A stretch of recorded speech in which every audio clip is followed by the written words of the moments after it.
নমস্কার সবাইকে, চলে এসেছি অনুরাগের ছোঁয়ার নতুন একটি আপডেটস নিয়ে। আজকের গল্পের শুরুতেই আপনারা দেখতে পাবেন রূপা সাক্ষ্য স্যারকে বলেন যে আমার দৃষ্টি হারানোর আগে তুমি সেই মুখ যাকে দেখে আমি ভরসা পেয়েছিলাম, তুমি সে আমার ভালোবাসার মুখ, তাই আমি এই 5টা বছর আর ভুলতে চাই না।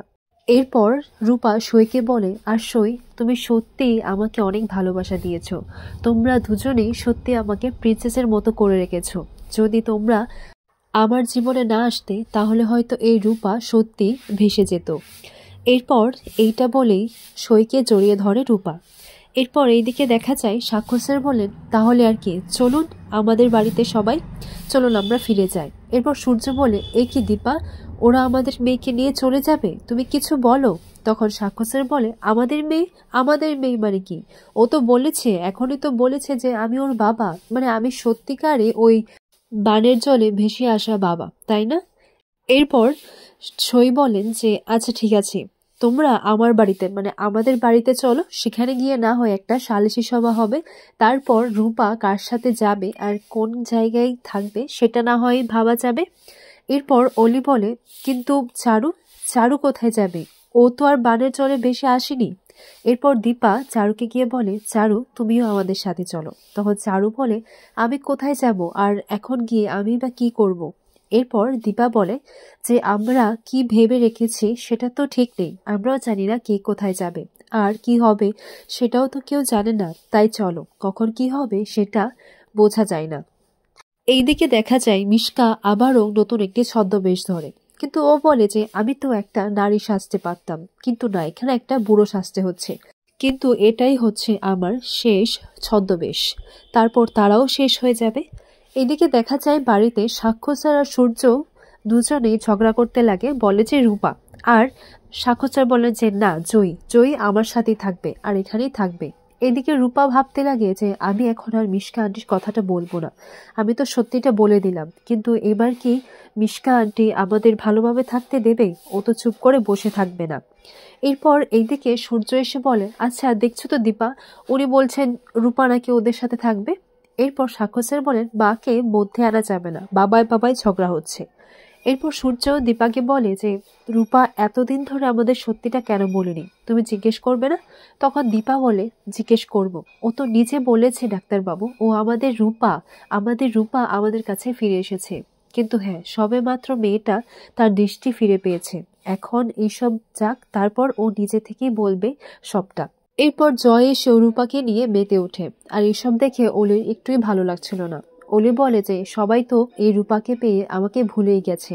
এরপর সবাই নাচে গানে মেতে ওঠে, আর অলির সেটা ভালো লাগছিল না, কারণ সবাই রূপাকে নিয়ে বিজি ছিল, তার দিকে কেউ ধ্যানই দিচ্ছিল না। সে ভাবছে যে আমিও তো আমার বোনকে ফিরে পেয়েছি, কিন্তু এই কথাটা কারোর ধ্যানই নেই।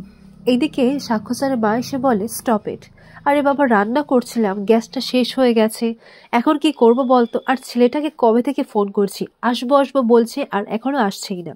এরপর সাক্ষ্য স্যার ফোন করে এবং দেখা যায় যে যে ছেলেটা গ্যাস নিয়ে এসেছে সেটা অন্য কেউ নয়, সেটা হচ্ছে মিশকা, তার জন্যই ছদ্মবেশটা ধারণ করেছিল। এরপর দেখা যায় যে আমাদের সাক্ষ্য স্যারের মা নিজেই একটি সুন্দর নাচ গান করেন, আর ওনার সাথেও তালে তাল মিলিয়ে সবাই নাচে। মিশকা এদিকে বলে যে এটাই সঠিক সুযোগ। তারপর মিশকা সেই গ্যাসের লাইনটা খুলে দেয়, আর গ্যাসটা যেন চারিদিকে ছড়িয়ে পড়ে আর সবাই একসাথেই মরে যাবে। এরপর এদিকে সবাই নাচে গানে মেতে ওঠে। তখন সূর্য দীপার দিকে ইশারা করে, বলে যে অলির দিকে তাকাতে।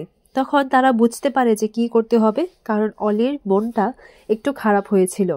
এরপর সূর্য অলিকে নিয়ে একটি নাচ করে আর গানও করে, যার সাথে সূর্য, দীপা আর অলি তারা সবাই অলিকে নিয়ে একটু অ্যাটেনশন দিতে লাগে, যেন ওর খারাপ না লাগে।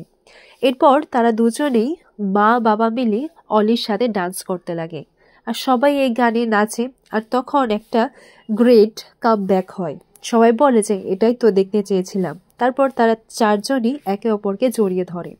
এদিকে মিশকা বলে যে না না, সবাইকে আর একসাথে শেষ করে লাভ নেই, আসল বমটা ফাটাবে তো অলি, কারণ অলি যেটা করবে সেটা তো সবাই চারিদিকে ছিটকে পড়বে, আর সূর্য এসে পড়বে আমার কোলে। এটা ভেবে মিশকা হাসতে লাগে।